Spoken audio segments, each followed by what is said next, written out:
గోవిందాయ నమః. ఓం విష్ణవే నమః. రాగి చెంబు నిండా నీళ్లు నింపుకుని ఉతికిన పంచ భుజాన వేసుకుని తడియారని సన్న పంచ మీదనే బయలుదేరాడు పురుషోత్తమాచార్యులు. కేశవనామాలు ఉచ్చరిస్తూ నడుస్తున్న ఆయన్ని దారి పక్కని మోదుగ చెట్టు ఆయన కేశవనామాలని నడకని ఆపేసింది. చిన్నుల్లేనివి పెళసెక్కనివి చూసి చటచటా తొడిమెలు గిల్లి ఆకుల మడత చంక కిరికించుకుని తిరిగి బయలుదేరాడు. పచ్చి ఆకు భోజనం అంటే అతడికి ఎక్కడలేని ప్రీతి. మళ్ళీ కేశవనామాలు కొనసాగాయి. పూర్తి కాకుండానే మళ్ళీ మాటలు. మీ అమ్మ బాగుందా శశాంక మోహన్? బాగానే ఉంది. ఆయన మాట తీరు, మనిషి ప్రవర్తన చూస్తుంటే శశాంకకు ఆశ్చర్యంగా ఉంది. లోపల ఎటువంటి భావమున్నా పైకంత తేలిగ్గా వ్యక్తం చేసే మనిషి కానట్టుంది. అప్పుడు ఈయన చిన్న కూతురు నిర్మలను అంగీకరించినందుకు ఈయన చిన్నబొచ్చుకొనడమే కాదు, కాస్త కోపం కూడా వ్యక్తం చేసిపోయాడు. ఇన్నాళ్ల తర్వాత ఈయన్ని ఇలా కలుసుకోవలసి వచ్చినందుకు కాస్త ఇబ్బందిగానే ఫీల్ అయ్యాడు శశాంక.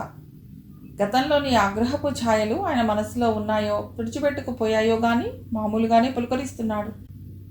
వినత తల్లికి వీళ్ళది కొత్త సంబంధంగా కనబడుతోంది కానీ పురుషోత్తమాచార్యులకు సుమతి సుపరిచితమైనదే. ఎందుకంటే ఈ ఊరి పక్కనుండే కొన్నూరే సుమతి వాళ్ళ స్వగ్రామం. సుమతి భర్త, మామగారు అందరూ తెలిసిన వారే ఆయనకు.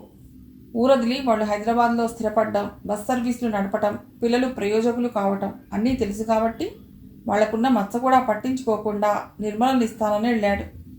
అలివేలమ్మకు తెలియదు అంటే ఆవిడ కాపురానికి వచ్చిన కొత్తలోనే సుమతి వాళ్ళు ఊరొదిలిపోయారు. పోతే వాళ్ళ వీళ్ళ సంగతులు పెద్దగా పట్టించుకునే స్వభావం కాదు ఆవిడది. నిర్మలను చూడటానికి శశాంక వాళ్ళు వచ్చినప్పుడు కూడా ఆమెకు తెలియదు. అప్పటికే విడిపోయి వేర్వేరు ఇళ్లలో ఉన్నారు కాబట్టి. అప్పటికి ఇప్పటికీ కూడా రెండిళ్ల మధ్య పెద్ద రాకపోకలేం లేవు, ఎప్పుడో ఇలా అవసరమైనప్పుడు తప్ప. అలివేలమ్మ ఇంటికి రెండిళ్ళ యువతలే ఆగిపోయి, నిన్న మీ పిన్ని కబురు చేసిందిట, దేవతార్చన అది పూర్తి చేసుకుని వస్తానని చెప్పు అంటూ ఎదురుగా కనిపించే చిన్న ఆలయం వైపు సాగిపోయాడు ఆచార్యులు.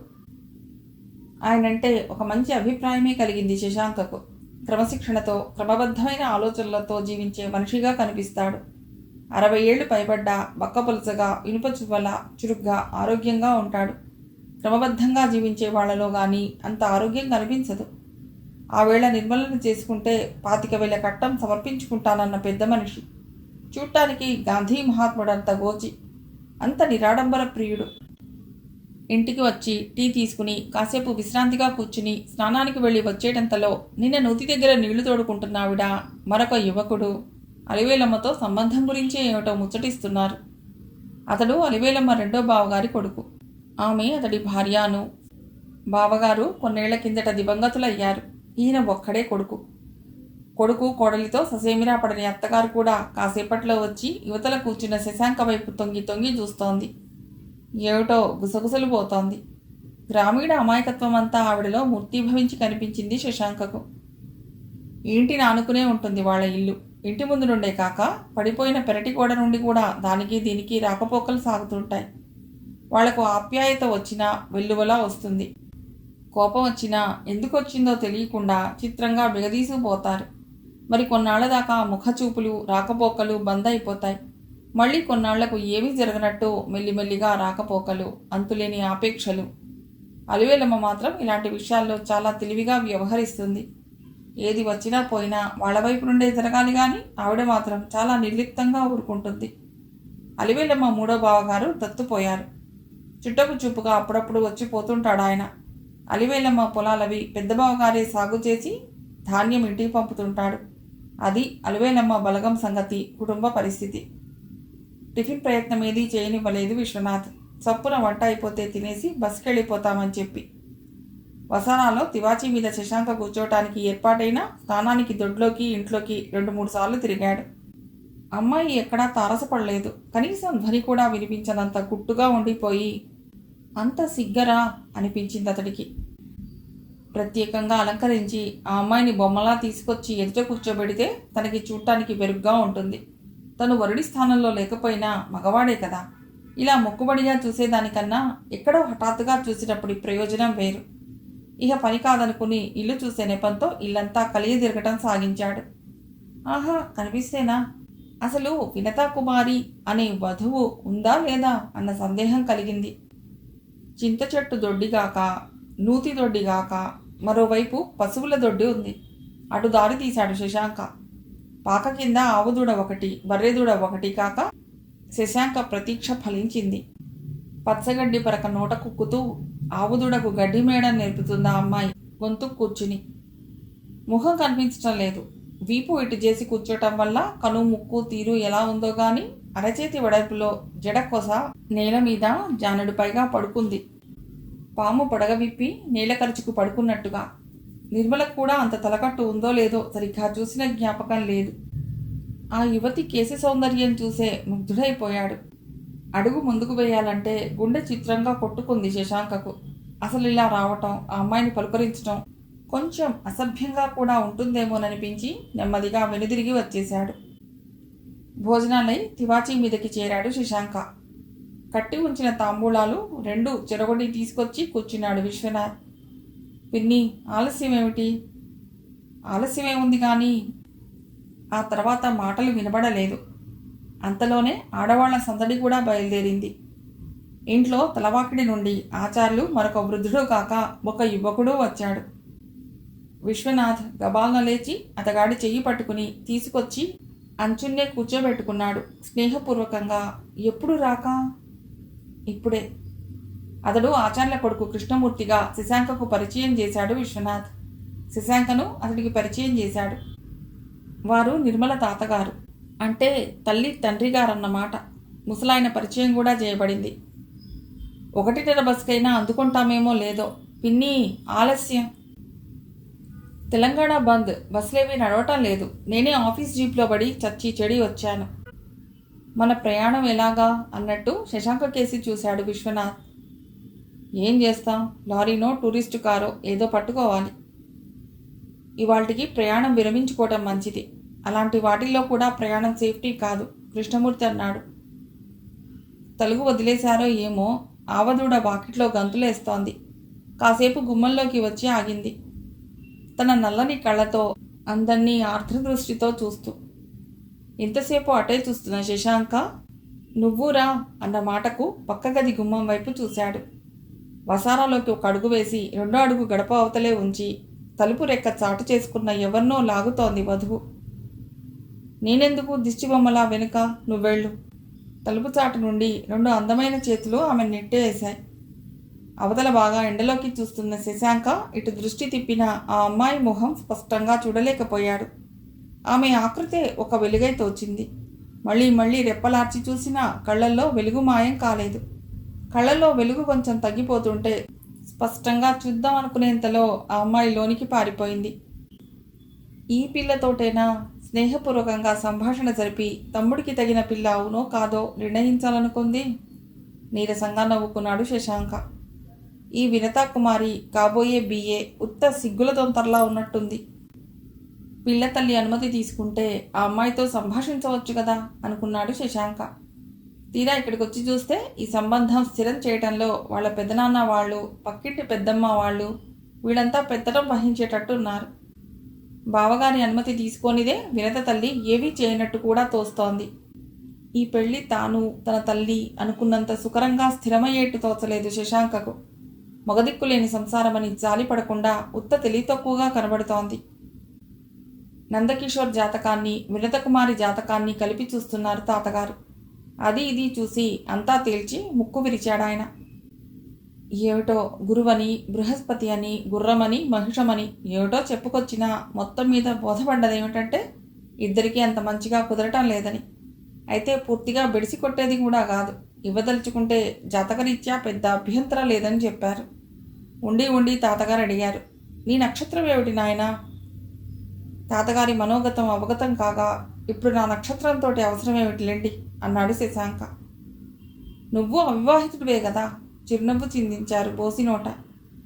అంతవరకు ఏ పిల్ల నచ్చకే నీ పెళ్లి కాలేదని విన్నాను. మరో కారణం ఏదైనా ఉన్నా పిల్ల కళ్యాణ బలంతో నీకు పెళ్లి యోగం తన్నుకు రావచ్చు. అందులోనూ పెద్దవాడిని నొదిలి చిన్నవాడికి వివాహం సంకల్పించడం కూడా న్యాయం కాదు.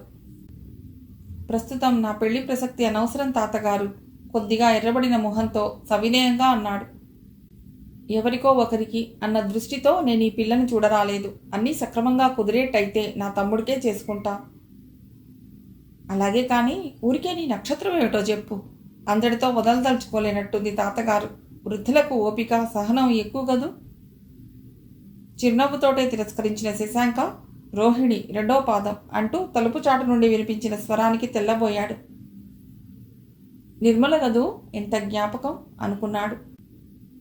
అప్పుడు నిర్మలను చూడటానికి వచ్చినప్పుడు జాతకాలు చూడటం కూడా జరిగింది. నిర్మలకు అతడికి చాలా చక్కగా కుదిరింది కూడా. తాతగారి వదనంలో చిరునవ్వు చిందులేసింది. భేష్, ఇలా కలవాలి జాతకాలు. అరివేలు, ఇతడికైతే కళ్ళు మూసుకుని ఇవ్వచ్చు నీ కూతుర్ని. శశాంక వదనంలో కించిత్ చిరాకు, నిష్ఠురభావం వ్యక్తమయ్యాయి. పెద్దవారు అసందర్భంగా, కుర్రవాడివి, నీకేం తెలుసు బాబు? చదువుకున్న అతిశయంతో జ్యోతిష చక్రాన్ని మీరు విశ్వసించరు గాని నీకు కళ్యాణ ఘడియ తన్నుకొచ్చేసింది. ఈ పిల్ల కాకపోతే మరో పిల్ల.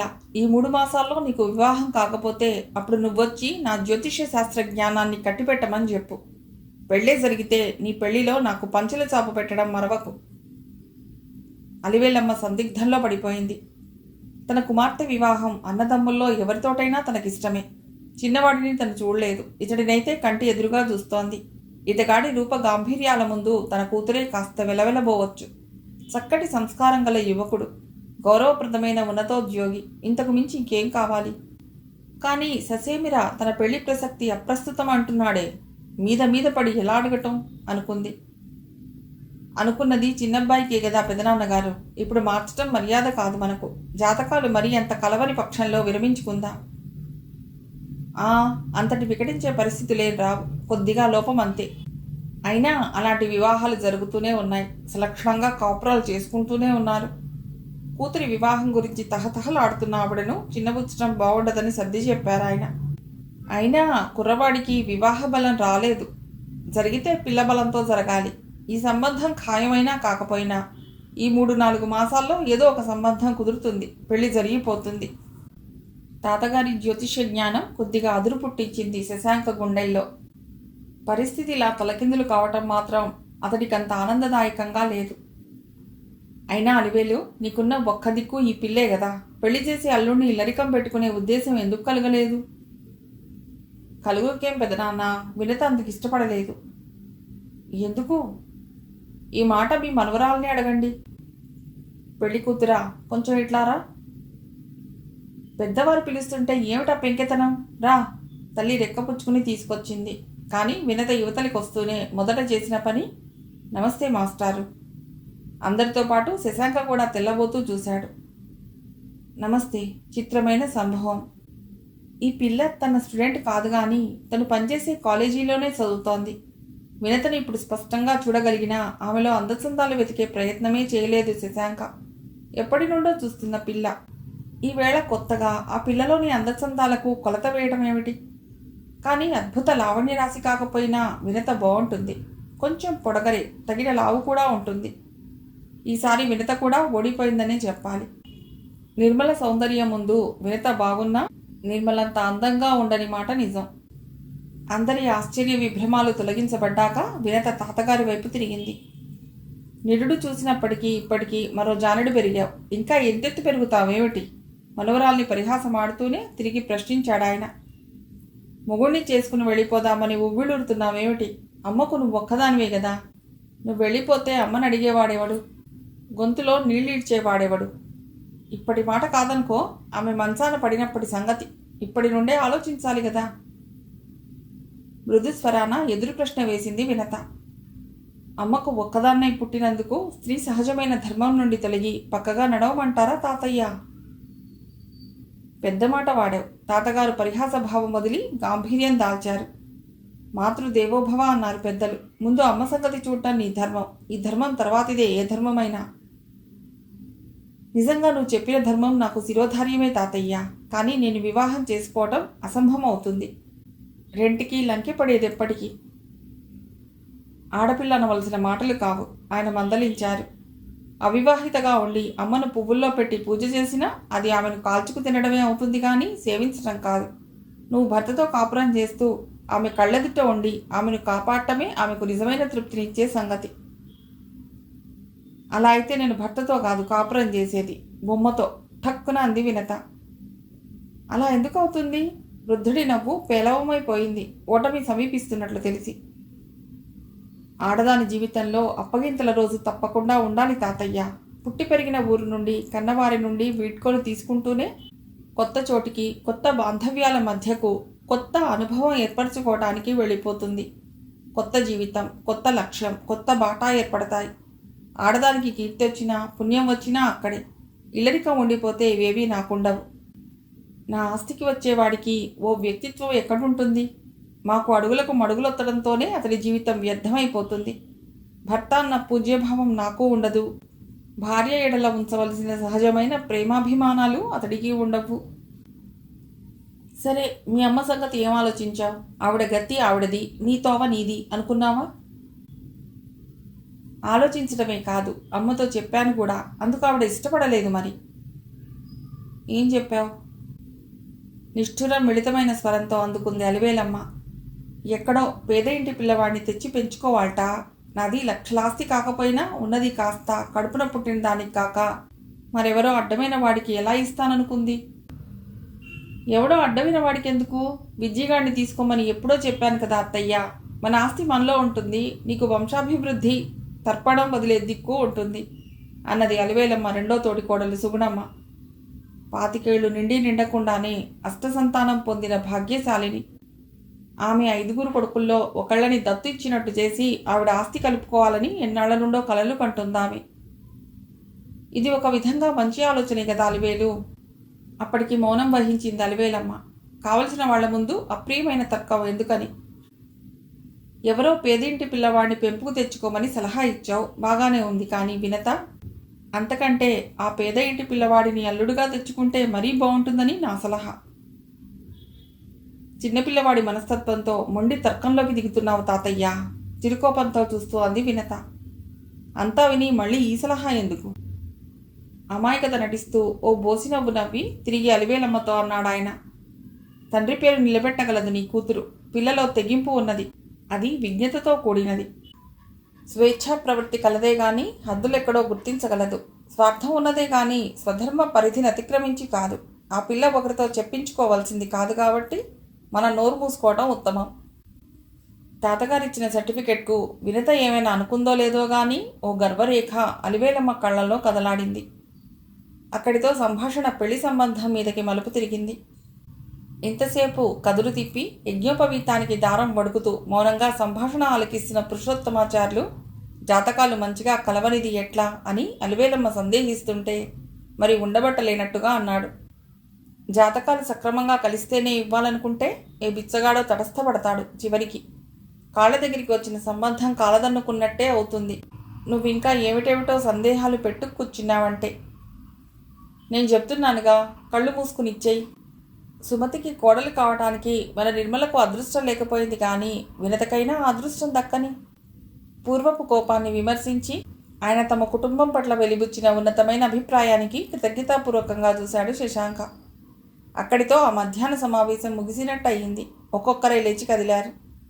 మీరు కాసేపు రెస్ట్ తీసుకోండి అంటూ విశ్వనాథ్ కూడా కృష్ణమూర్తితో లేచాడు నెమ్మదిగా. మాస్టారు, వినత నెమ్మదిగా గదిలోకి వచ్చింది. ఇక్కడ వడగాలి వస్తోంది. తూర్పు వైపు గదిలో పడుకుందరు కాని రండి. చల్లగాలి వస్తుంది అక్కడ.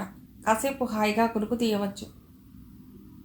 పర్వాలేదులే ఇక్కడ అన్నాడే గాని ఉక్కపోత దుర్భరంగా ఉంది. అసలు గాలి లేదు. ఎప్పుడో దుడుకుడుగా దూసుకొచ్చినా బయట వేడిని కలుపుకునే వస్తోంది.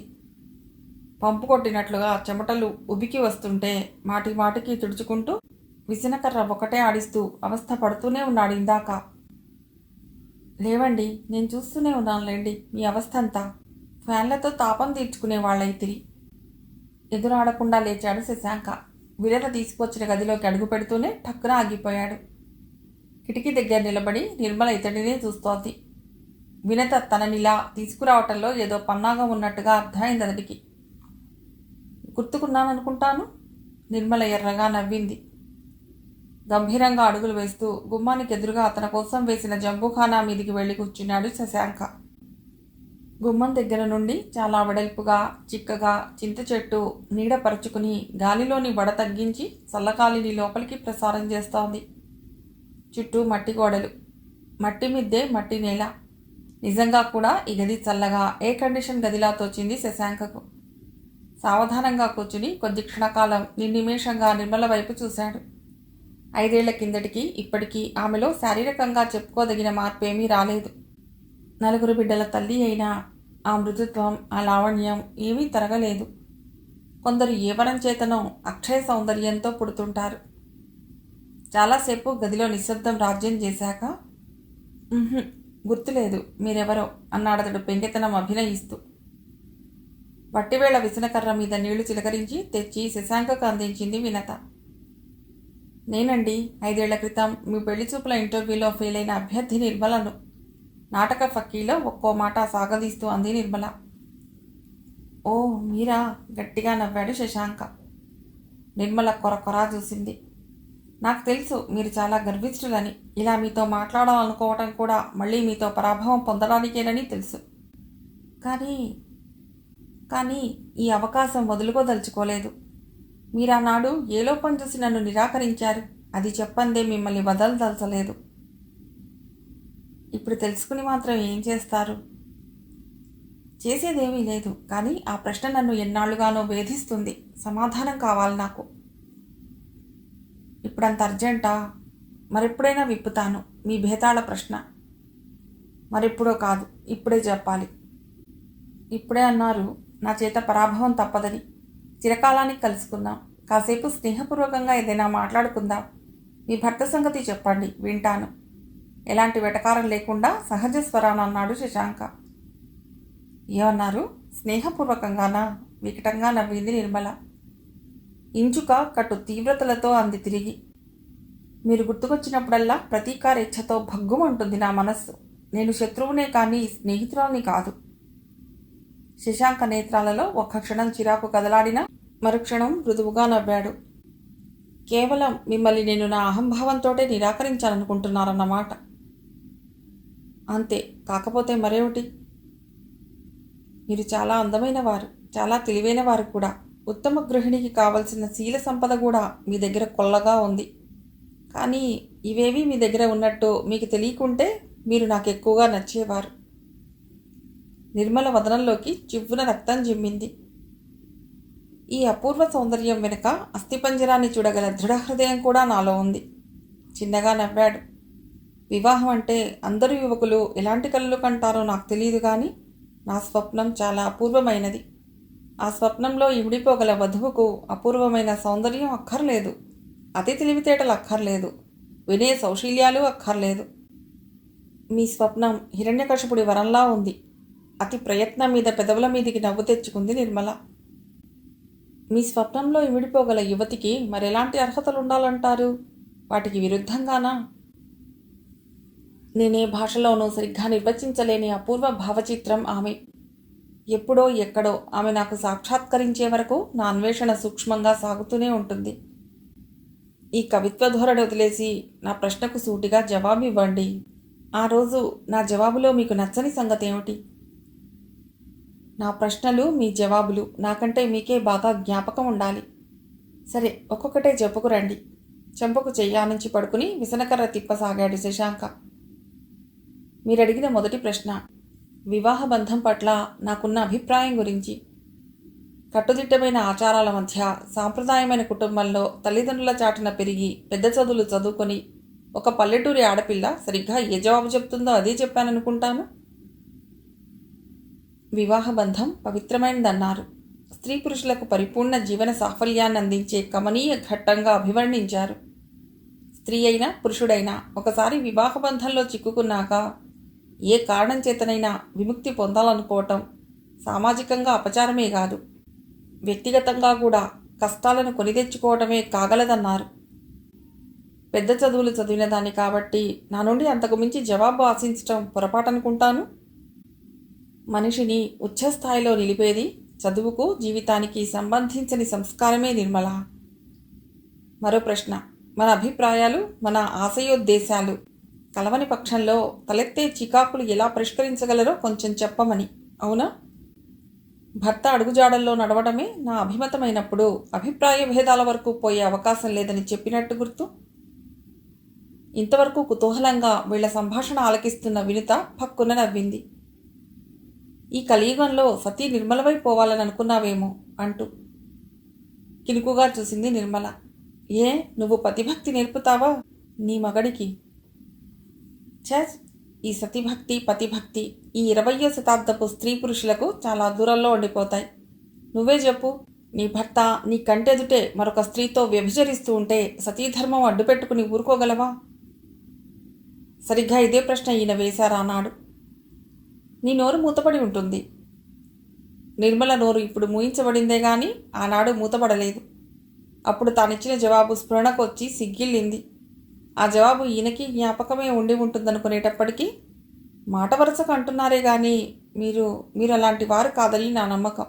మీరు చాలా మంచివారు. తప్పకుండా అతడితో తన వివాహం జరగగలదన్న నమ్మకంతో అలా అన్నది కానీ ఇలా పరాయివాడైపోతాడనుకుంటే సిగ్గు విడిచి అలా మాట్లాడగలిగేదా? అసలు ఏకాంతంలో అతడితో సంభాషణకు ఒప్పుకునేదా? సరేగాని విన్నీ, ఇదే ప్రశ్న నిన్ను వేస్తే నువ్వేం జవాబు చెప్పగలిగేదానివి? ఇందాక తాతయ్యతో స్త్రీధర్మం గురించి గొప్పగా ఉపన్యసించిన దానివి. మరి కాలానుగుణంగా ధర్మపథం మార్పు చెందుతూ ఉంటుందక్క. ఒకానొక కాలంలో పతియే ప్రత్యక్ష దైవంగా బోధింపబడే ఆడదానికి అదే ఇప్పుడు శిరోధార్యం ఎందుకు కాదంటే ఎంత మాత్రం కాదు. ఈనాడు మన నిత్య జీవితంలో ఎదుర్కొనే సమస్యలు ఆనాడు లేవు. మనం వినే సతీమ తల్లుల కథలే కానీ మనం ఈనాడు ఎదుర్కొనే సామాజిక సమస్యలు, గృహ సమస్యలు వాళ్ళ కథల్లో వినరావు. ఆర్థిక సమస్య లేదు, జనాభా సమస్య లేదు, వరకట్న సమస్య లేదు, నిరుద్యోగ సమస్య లేదు. ఏ సమస్య లేని ఆ పురాణ స్త్రీలను ఎన్నో సమస్యలు చుట్టుముట్టిన మనం ఆదర్శం చేసుకోవాలనటం ఉత్త తెలివి తక్కువతనం. మగవాడు 2 చేతులా ఆర్జించి తెస్తుంటే ఆడది నిశ్చింతగా గృహ సామ్రాజ్యాన్ని కళ్ళు మూసుకుని ఏలే రోజులు ఎప్పుడో పోయాయి. తాను మగవాడితో పాటు బయటికి వెళ్ళి సంపాదించుకు తీసుకురాకపోయినా అతడు తెచ్చిందైనా పొదుపుగా ఖర్చు పెట్టడం నేర్చుకోవాల్సి వస్తుంది. సంసారంలో సమంగా బాధ్యత వహించినప్పుడు అతగాడి అడుగుజాడలలో నడవటం అసాధ్యమై అభిప్రాయ భేదాలు తప్పనిసరిగా వస్తాయి. సర్దుకునే సహృదయత ఇద్దరికీ అవసరమే. ఒక్క స్త్రీ మాత్రమే సర్దుకోవాలనుకోవటం ఆత్మాభిమాన ఘాతమే కానీ పాతివ్రత్యం కాదు. బండికి కట్టిన జోడెద్దుల్లా సమంగా బరువులాగుతూ ఒకరిని చూసి ఒకరు ఉత్సాహంగా జీవనపథం అధిగమించవలసిందే గాని పురుషుడి అడుగుజాడల్లో నడవాలనటం అదొక భావదాస్యం. ఆ ప్రశ్నకు అది కాదు జవాబు. స్త్రీ వ్యభిచరించటం ఎంత నైత్యం, జుగుప్సాకరమో పురుషుడి వ్యభిచారమో అంతే జుగుప్సాకరం వారి దృష్టిలో. కావచ్చు కానీ మగవాడు భార్యను వదిలేసినంత తేలిగ్గా ఆడది భర్తను వదిలేయగలదా? ఏ, ఆ పరిస్థితుల్లో ఆడదాని సమస్యలు బోలెడు. మగవాడు వంటి మీద తేలును దులిపేసినంత తేలిగ్గా వదిలించుకోగలడు తప్పు చేసిన ఆడదాన్ని. అయితే ఏం, ఆత్మవిశ్వాసంతో ఆత్మాభిమానంతో ఎదుర్కోకపోతే దాని బతికేందుకు? తేలంటే జ్ఞాపకం వచ్చింది. ఆ రోజు ఇద్దరం ఇంటి ముందు చెట్ల మధ్య కూర్చున్నా. తేలంటూ హడలగొట్టేశారు ఈయన. చెప్పు చేతికి తీసుకోమని అరిచాను కంగారుగా. అదే చెప్పు నాకు ఇవ్వబోయారు నన్నే చంపమని. నా వల్ల కాదు బాబు అన్నాను. దాని ఆకారం చూస్తేనే ఇప్పటికీ జుగుప్సతో ఒళ్ళు జలదరిస్తుంది. అందులోనూ ఒక నిండు ప్రాణాన్ని తీసే కఠిన హృదయం కాదు నాది. ఆయన్నే చంపమన్నాను. ఆకులవి కదిలించి చూసినట్టు చేసి తప్పించుకుపోయిందన్నారు ఈయన. ఆ తర్వాత తట్టింది అదొక పరీక్ష అని. శుభ్రంగా ఓడిపోయాం, ఎగతాళిగా నవ్వింది వినత. ఆడది అబల కాదు సబల అని నిరూపించే రోజుల్లో అంత సుకుమారత్వం పనికిరాదు. ఒక చిన్న విషకీటకాన్ని చంపడానికి మగవాడి మీద ఆధారపడేదానివి అతడి నీడ తప్పిన్నాడు, అతడి కారుణ్యం తప్పిన్నాడు ఎలా జీవించగలవు? బాగున్నదే నీ మాట. నిండుగా 100 ఏళ్లు అనుభవించవలసిన వైవాహిక జీవితంలో అమంగళము అశుభము అయిన ఊహలకు చోటివ్వాలంటావా? ఏమైనా అంత దుర్బల హృదయం మాత్రం పనికిరాదు. మరొక సంగతి జ్ఞాపకం వచ్చింది నిర్మలకు. నేను మీకు నచ్చానా? సిగ్గుగా తలాడించింది తను. నాలో నచ్చిన సంగతులేమిటి మీకు? బాగుంది, మీకున్న లోపాలేమిటి? అంది తృప్తిగా అతడి విగ్రహం కేసి చూస్తూ. శశాంక బాగా ఎత్తరి, అంత దృఢంగా లేకపోయినా బలహీనంగా కనిపించడు. పసిమి ఛాయ, గంభీరమైన మందహాసం ఎప్పుడూ ఆ పెదవుల మీద మెరుస్తూ అతడి మొహానికో నిండుదనం కలుగజేస్తుంటుంది. అప్పటికీ ఇప్పటికీ మనిషి తగినంత బలిశాడు. ఏ ఆడపిల్లైనా ఏం చక్కటి పర్సనాలిటీ అనుకునేలా. మొహం మీద చెమట మాటి మాటికి ఒత్తుకోవటం వల్ల చెంపలవి కాస్త ఎర్రబడి మరింత ఆకర్షణీయంగా అగుపడుతున్నాయి. 5 ఏళ్ల క్రితం పెళ్లి చూపులకు వచ్చినప్పుడు లెక్చరర్గా ఉండేవాడు. ఇప్పుడు పీహెచ్డీ చేసి ప్రొఫెసర్ హోదాకే దిగాడు. మాటల్లోనూ చూపుల్లోనూ అతడి చదువు హోదాల తాలూకు దర్పం తొంగి చూస్తున్నా ఎబ్బెట్టుగా మాత్రం కనిపించదు. శశాంక విగ్రహం కేసి చూసి ఈర్ష్యగా చూపులు తిప్పుకున్న నిర్మలకు నేను మీకు నచ్చానా అని తను అడగడం గుర్తురాకపోలేదు. అందుకు జవాబు ఇవ్వకుండా అతడు చిరునవ్వు నవ్వుతూ లేచి మరి ఎడదామా అన్నాడు. వెళ్ళాక ఉత్తరం రాస్తా అంది తల్లి వెళ్ళిపోతూ. దినమొక యుగంలా వాళ్ళ జాబు కోసం ఎదురు చూసింది తను. రోజులు నెలలైపోతుంటే సంగతి ఏమిటో తెలుసుకొస్తానంటూ వెళ్ళిన తండ్రి అబ్బాయి ఇష్టం వ్యక్తం చేశాడంటూ తిరిగొచ్చాడు. మిగిలిన కథ తర్వాతి భాగంలో.